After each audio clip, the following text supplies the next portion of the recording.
아주 다양한 연령대가 있는 부부들을 대상으로 제가 놀러 갔어요. 사진을 찍었습니다. 신혼부부 두 분 딱 끌어안고 사진을 찍었어요. 결혼 40년 차 차렷 자세로 찍었어요. 손 좀 올리세요, 손 좀. 그랬더니 올리셨어요. 이렇게.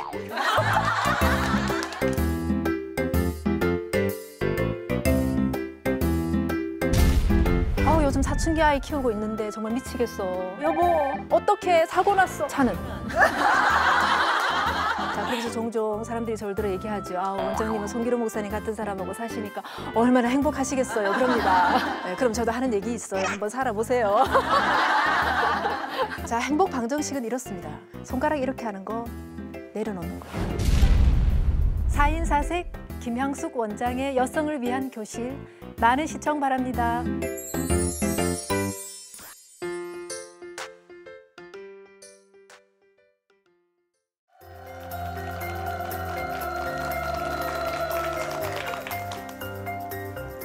안녕하세요. 여성을 위한 교실이라는 주제로 강의하고 있는 4인 4색 하이패밀리 김향숙입니다.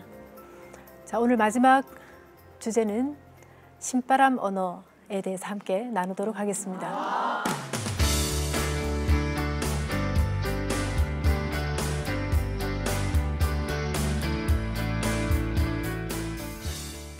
벌써 신바람 나게 반응하시는군요. 애가 바깥에 나갔다가 들어오면서 손도 씻지 않고 그냥 들어오는 거죠. 네. 엄마가 쳐다보면서 손 씻자! 그랬더니 애가 싫어! 그러면 방으로 들어가 버렸어요. 자, 그 다음 상황은 짐작이 되시죠? 네. 똑같은 상황이에요. 애가 나갔다 들어왔어요. 손이 엉망이에요. 근데 엄마가 걔를 쳐다보면서 예준아, 너 손 좀 볼래? 엉망이지? 싱크대에서 씻을래? 아니면 화장실에서 씻을래? 그랬더니 애가 잠시 생각하더니 화장실래 엄마. 자, 똑같은 상황인데 왜 이렇게 많은 차이가 날까요? 말을 어떻게 하느냐에 따라서입니다.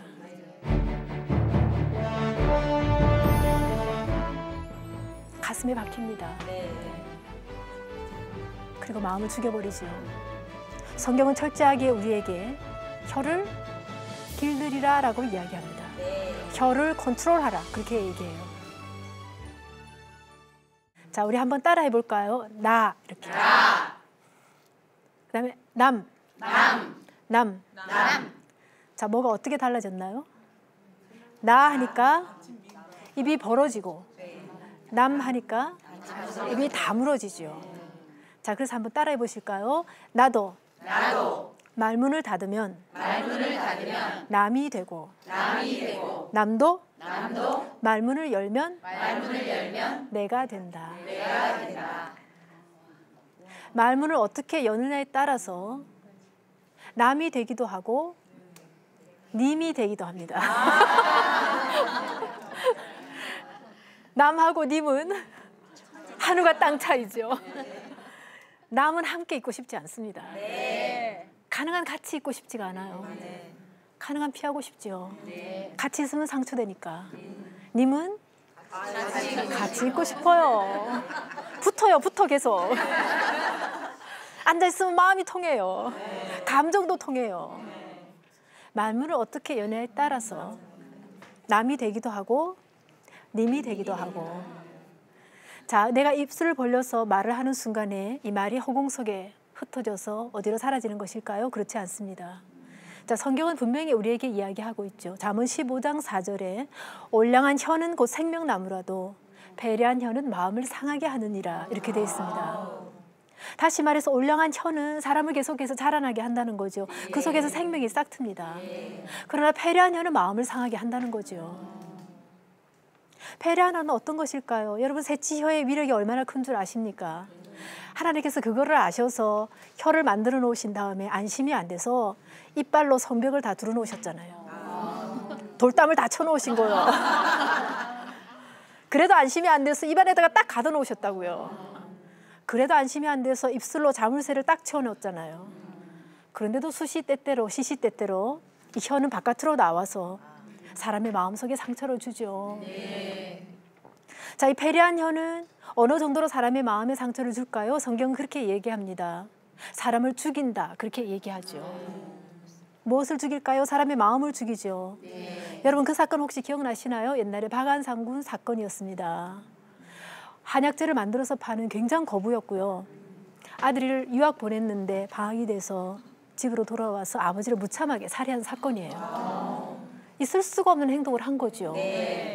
모든 사람들이 그 아들이 아버지의 육신의 생명을 앗아간 행동에 대해서 손가락질하고 당연히 그렇게 해야 되죠. 그건 정말 잘못된 일입니다.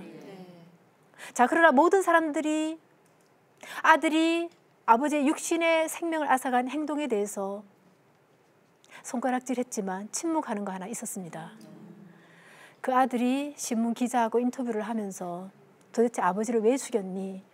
그때 그 아들이 했던 말입니다. 두 마디 말 때문에 너무 화가 나서 견딜 수 없어서 자기도 모르게 아버지를 죽였다, 그렇게 이야기했어요. 그 두 마디 말은 너란 놈은 세상에서 할 수 있는 일이라고는 아무것도 없다. 호적에서 확 파버려야 될 텐데 너는 내 아들 아니란 얘기죠. 아버지가 새치혀를 사용해서 아들의 마음을 죽였던 것에 대해서는 침묵했습니다. 자, 그러나 성경은 분명히 이야기하죠. 야고보서에서 배려한 혀는 사람을 죽인다, 그렇게 이야기합니다. 자, 이게 배려한 혀가 가정 안에서 왔다 갔다 하게 될 경우에는 가정이 완전히 파괴되죠. 남편과 저는 가정사역자입니다. 싸울까요? 싸우지 않을까요? 어떻게 그렇게 자신 있게 얘기하십니까? 아니, 저를 실망시키시네. 싸우지 않을 거예요, 이렇게 대답해야 되는 거 아닌가요? 벌써 다 얘기해놓고, 그죠? 감출 수가 없어요. 안 싸워요.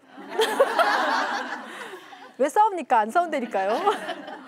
싸우지는 않습니다. 그러나 가끔씩 가정 부흥회를 개최하죠. 가정사역자들은 부부싸움 한다고 절대로 얘기하지 않습니다. 가정 부흥회 하다 보면 눈물 콧물 뽑으면서 여보 내가 잘못했어, 그리고 회개도 있고, 그렇지 않습니까? 근데 사람들이 꼭 물어보죠. 답이 잘 안 나오니까 어떤 때는 우리 아이들한테 물어요. 얘, 너네 엄마 아빠 싸우니? 그러면 우리 둘째가 안 싸워요, 그렇게 얘기해요. 거기서 끝났으면 너무 좋은데 그 다음에 말을 덧붙입니다. 근데요, 엄마가 아빠한테 야단 맞아요, 그렇게. 그러니까 부부싸움의 패턴이 어떤 건지 짐작이 되시죠? 사실 제 남편은 저보다 말을 훨씬 더 잘합니다. 기억력을 감당을 할 수가 없어요. 거의 신혼 초의 일까지 다 기억해요. 그래서 뭘 사건이 하나 생겼잖아요. 저는 돌아서면 다 잊어버려요. 제 남편은 다 기억하고 있습니다. 기억력에서 당연히 재간이 없어요. 당신 이게 처음 있는 줄 알아? 어? 한 달 전에도 말이야, 부엌에서 당신이 똑같은 얘기 하다가 말이야, 미안하다 그랬잖아. 어? 근데 그걸로 끝난 줄 알아? 되풀이 했다고. 꼭 일주일 후에 되풀이 했다니까. 아주 사건을 들이밀어서 촘촘하게 따지기 때문에 저는 사건이 하나도 생각이 안 나잖아요. 대응할 말이 하나도 없어요. 그러니까 말을 안 하고 가만히 있을 수밖에 없어요. 고개 숙이고. 그러면 당연히 제 아들은 지나가면서 보면서 아빠가 야단을 치고 있고 엄마는 고개 숙이고 있으면서 자기 반성을 하면서 회개를 하면서 그러고 있을 거다라고 짐작하겠지만 그건 짐작입니다. 속에서 칼을 갈고 있는 거죠. 말을 안 할 따름이에요. 근데 제 남편이 자꾸 말을 하다가 목소리가 점점 올라가기 시작하고 슬슬 자존감을 건드리기 시작해요. 그러면 제가 참고 있다가 제 속에서 뭐가 부글부글 끓어오릅니다. 드디어 제가 못 참을 때가 있어요. 입을 열어서 한마디 합니다.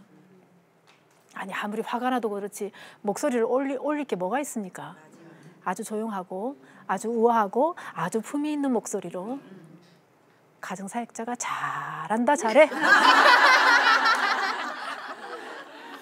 그럼 게임 끝나요. 제 남편이 보따리를 쌌다 풀었다 합니다. 무슨 생각을 하고 있을까요? 내가 가정사역자로서 자질이 있는 거야? 그렇게 생각해요. 제 남편은 정말 훌륭한 가정사역자입니다. 지금 이 순간에도 한 영혼이, 한 가정이 파괴된다 그러면 어디든 달려가는 사람이에요. 세상의 모든 사람들이 아마 제 남편을 붙들면서 당신은 가정사역자로서의 자질이 절대로 없으니까 가정사역 그만두셔야 됩니다, 뜯어 말린다 할지라도요, 제 남편 글쎄요, 무슨 소리 하는 겁니까? 이건 하나님께서 나한테 맡겨준 미션입니다. 저는 죽을 때까지 할 겁니다. 그렇게 얘기할 거예요. 자, 그런데 5초도 안 되는 순간, 그 짧은 순간에 제가 던졌던 그 말 한마디, 입술에 30초는 가슴에 30년 된다. 입술에 잠깐이었지만 제 남편의 가슴에 그대로 박힌 거죠.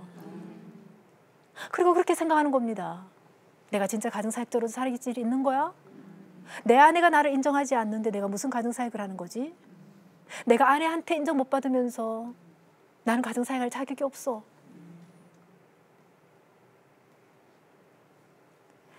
제가 그렇게 하고 있는 남편을 바라보면서 얼마나 많이 회개했는지 몰라요. 나는 사실은 남편과의 전쟁에서 승리했다고 기뻐하고 있었지만 제가 발견한 것 또 하나 있습니다. 제 곁에 서서 저하고 나란히 서서 승리의 깃발을 흔들고 있는 그 누군가가 있는 거예요. 그가 누굴까요? 사탄이에요.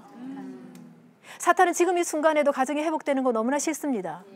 여러분 가정 속에서 서로 비난하고 서로 헐뜯고 아우 정말 못 살겠어 라는 소리, 한탄하는 소리, 찬송가죠. 그들에게는요. 여러분 가정 안에서 그런 소리 내고 계시면 아마 사탄들이 춤을 추고 있을걸요. 이런 일들을 못하게 하는 사람이 가정 사역자이지 않습니까? 그러니 얼마나 싫겠어요. 사탄이 머리를 쓰겠죠. 송기련? 저 사람을 무너뜨리면 되겠다. 어떻게 무너뜨리지? 발차기를 하나? 배치기를 하나? 아하, 누구 하나 이용하면 되겠구나. 그게 누구죠? 뭘 그렇게 대놓고 얘기를 또 하세요? 근데 맞아요. 아내를 건드리면 안 돼. 아내가 남편에게 못하도록 말을 하면 송기련이 넘어진다는 거를 아는 거죠. 자, 근데 아내 신체 중에서 어디를 이용하면 되는 거죠? 혀죠. 새치, 혀. 이 위력이 얼마나 큰가를 사탄은 알고 있는 거예요. 나는 아주 짧은 순간에 나의 새치 혀를 사탄의 도구로 제공을 했습니다. 결국 나는 하나님의 사역을 방해하고 있었던 거죠. 패배한 혀는 사탄의 도구로 사용됩니다. 지금 이 순간에도 가족들을 향해서 패배한 혀로 무차별적인 언어를 쏟아내시면 여러분 자녀들이 죽어요. 그리고 여러분 남편이 죽습니다. 여러분의 며느리가 죽어요. 여러분의 시어머니가 죽어요. 당신이 뭘 제대로 할 수 있는 게 있어? 꼴 좋다? 저리 가! 보기 싫으니까. 아우 정말 지겨워. 내가 당신 같은 남자하고 결혼하다니 미쳤어. 내가 미쳤어. 그때 내가 정신이 나갔던 거 틀림없어. 내 인생의 최대 잘못된 선택이야. 당신하고 결혼한 거는. 저리 가. 꼴 보기 싫으니까. 너가 뭘 잘하는 게 있다 그래? 자, 이런 말들이 공중에 흩어지나요? 가슴에 박힙니다. 그리고 마음을 죽여버리지요.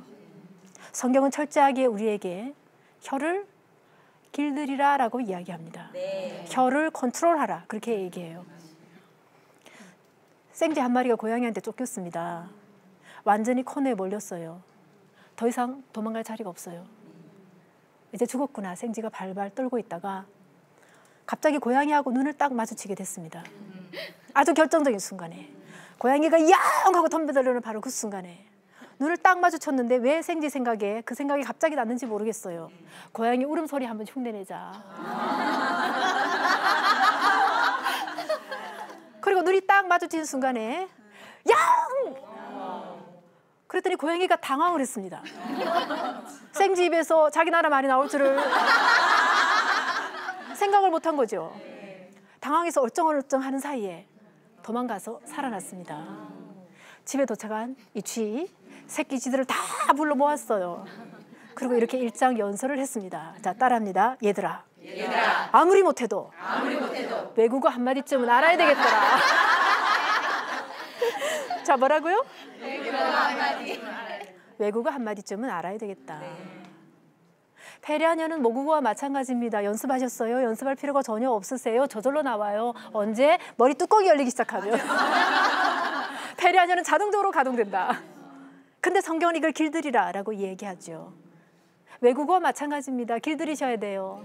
아주 서투르고 아주 어색하지만 그럼에도 불구하고 입술에 올려서 연습하고 또 연습하다 보면 어느 순간인가 모국어처럼 굉장히 자연스럽게 내 입에서 흘러나오지 않을까요? 예. 자, 그리고 이 올량한 혀는 사람을 살려낸다라고 이야기합니다. 네. 잘 들으셔야 돼요. 예. 하나님께서 눈은 두 개고 눈은 두 개가 아니라 귀는 두 개고 입은 하나죠. 많이 듣고 적게 얘기하라. 아이의 시신을 만나면서 아이의 온몸에 박혀있는 유리 조각 그걸 하나하나 뽑아내면서 통곡하고 울면서 그러잖아요. 살아서 목소리 한 번이라도 들을 수만 있다면 딸아 내가 너를 사랑한다. 우리 여성들은 말을 하는 것을 너무 즐깁니다. 기본적으로 말을 많이 하도록 창조됐어요. 여러분 잘못 아니에요. 말을 하면서 모든 문제를 해결하는 게 여성들입니다. 전화를 한번 붙들면 기본 30분이 아니라 기본 3시간은 떠들어요. 이 아내가. 남편이 아무리 뜯어말려도 안 되는 거죠. 포기했습니다. 근데 어느 날 30분 만에 전화를 끝내는 거예요. 남편이 너무 감동받았습니다. 여보 어쩐 일이야? 그랬더니 잘못 걸려온 전화야.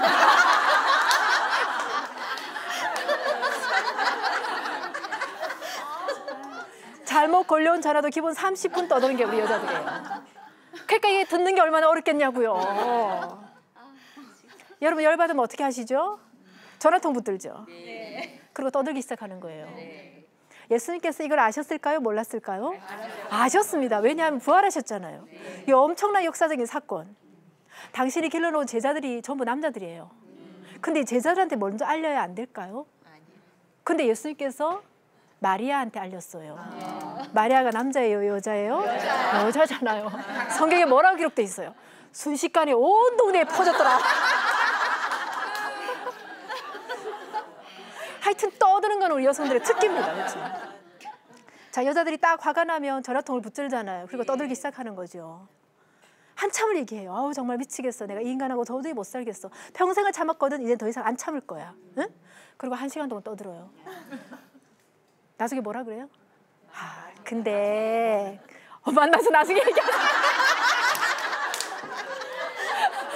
나보다 더 하시네. 1시간 내내 떠들어놓고 만나서 또 얘기하자고. 할 얘기 절반도 못했다고. 또 나중에 얘기하자고. 여성들은 막 떠들다 보면 나중에 끝에 가서 뭐라 그러냐 그러면 근데 있잖아 내 남편 성질은 그래도 착해. 자, 그러면서 문제를 해결하죠. 다 풀렸잖아요. 자, 이게 뭐의 힘이죠? 들어주는 힘이에요. 들어주는 힘. 그때 여러분들이 뭘 하셨어요? 여러분 친구가 뭐라고 그러던가요? 막 떠들면 뭐라 그래요? 맞장구 치잖아요. 맞장구를 어떻게 치셨어요? 시작. 맞아. 진짜 말이야. 세상에 어떻게 그랬을까? 진짜 속상했겠어. 어머 맞아 진짜 어머 정말? 응? 막 이러잖아요. 그렇죠? 그럼 막 신바람에서 막 계속 얘기하잖아요. 그러다 가끔씩 너 정말 힘들겠다 야. 어떻게 참았어? 막 이렇게 얘기하면 뭐 눈물이 막 날 것 같아요. 여러분 이 말들을 누가 기다리고 있을까요? 누가 기다리고 있을까요? 누가 이렇게 얘기를 해주기를 기다리고 있을까요? 여러분 가족들이죠. 여러분 가족들도 어떤 때는 너무 힘들고 어떤 때는 너무 고단합니다. 그래서 마음이 너무 상할 때도 있고요. 회사에서 나갔다 들어오면서 그러잖아요. 에이씨 이딴 놈 회사 당장 사표내야지 못 살겠다 정말. 탁 들어오잖아요. 그럼 뭐라 그래요? 응? 여보 당신이 지금 나이가 몇 살인데? 아니 이제 와서 사표를 내면 뭘 하겠다는 거야 당신이 지금? 준비해놓은 거나 있어? 아무 대책도 없으면서 말이야. 생각 없이 당신은 그런 소리로 하고 다니니까 회사에서 잘린다는 소리 나오는 거야. 뭐 회사에서 괜히 그러고 했어. 당신 승진 못하는 거 다 이런 식으로 행동하니까 다 이유가 있는 거요. 여러분 남편이 그 소리 기다리고 있을까요? 아니요. 어떤 소리 기다리고 있을까요? 여러분이 정말 즐거웠던 소리 어떤 소리? 얼마나 힘들었을까. 맞아. 여보 진짜 힘들겠다. 얼마나 힘들었으면 당신이 그런 소리 할까. 얼마나 고달팠으면 당신 입에서 그런 소리까지 나올까. 이렇게 얘기하지 않겠어요? 네. 바로 그런 얘기들을 누가 기다리고 있다고요? 여러분 남편이 기다리고 있고 여러분 아이들이 기다리고 있습니다. 네. 제 아들이 학교 갔다 오더니 엄마 선생님이 유치원에서 이런 노래를 가르쳐줬다 그러면서 제목이 홀라리라는 노래예요. 굉장히 예쁜 가사죠. 한 남자아이가 숲속에 놀러 갔는데 맑은 시냇물이 줄줄 흐르고 있어요. 쭈그리고 앉아서 한참 시냇물을 바라보고 있는데 그 속에 물고기 여러 마리가 놀고 있어요. 근데 그중에 물고기 한 마리가 고개를 싹 내밀면서 소년의 귀에다 대고 홀라리라고 속삭이는 너무 예쁜 가사예요. 그래서 가사를 선생님께서 설명을 딱 해주고 나서 이제 노래를 가르치려고 하는데 그중에 학생 하나가 질문을 했대요. 어떤 질문이냐? 선생님, 저 숲속에 놀러 간 적이 있고요. 물고기가 재밌게 노는 적이 있는데요. 근데 물고기가 고개 내밀고 홀라리라고 속삭이는 거 한 번도 들어본 적이 없는데요. 선생님 황당하시죠? 시간 벌려고. 여러분 어떻게 생각하세요? 그랬더니 그중에 한 여자아이가 손을 들고 이렇게 답했습니다. 선생님, 그건요. 마음의 귀로 들을 수 있는 마음의 소리예요.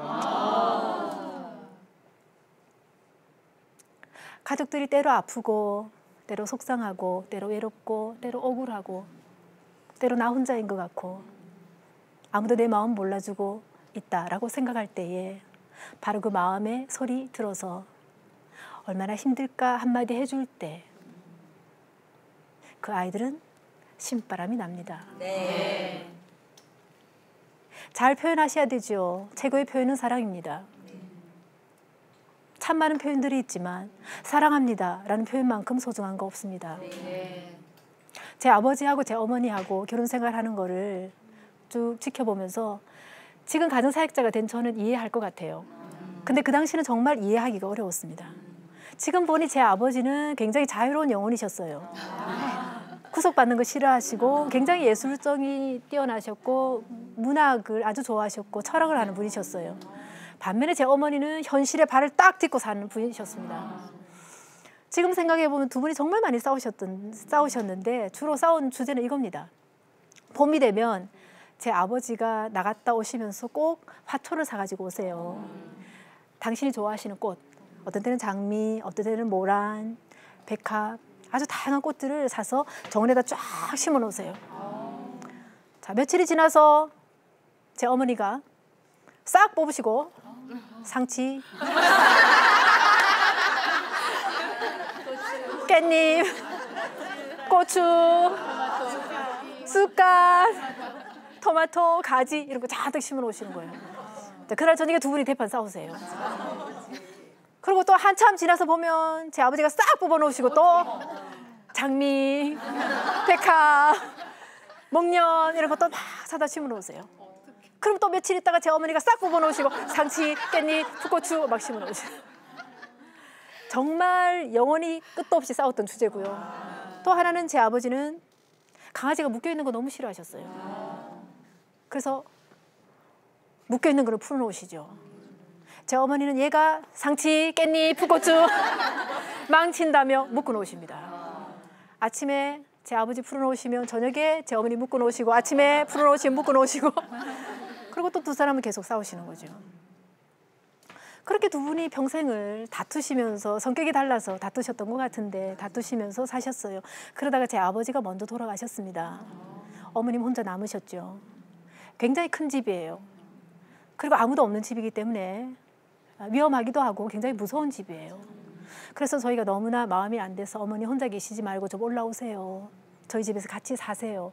아무리 얘기해도 제 어머니가 올라오시지를 않으시는 거예요. 그래서 한 번은 너무 궁금해서 어머니 왜 그러세요? 그 큰 집을 혼자 지키고 어떻게 계시려고 그러세요? 그랬더니 제 어머니가 하시는 말씀이 그런 소리 하지 말아라.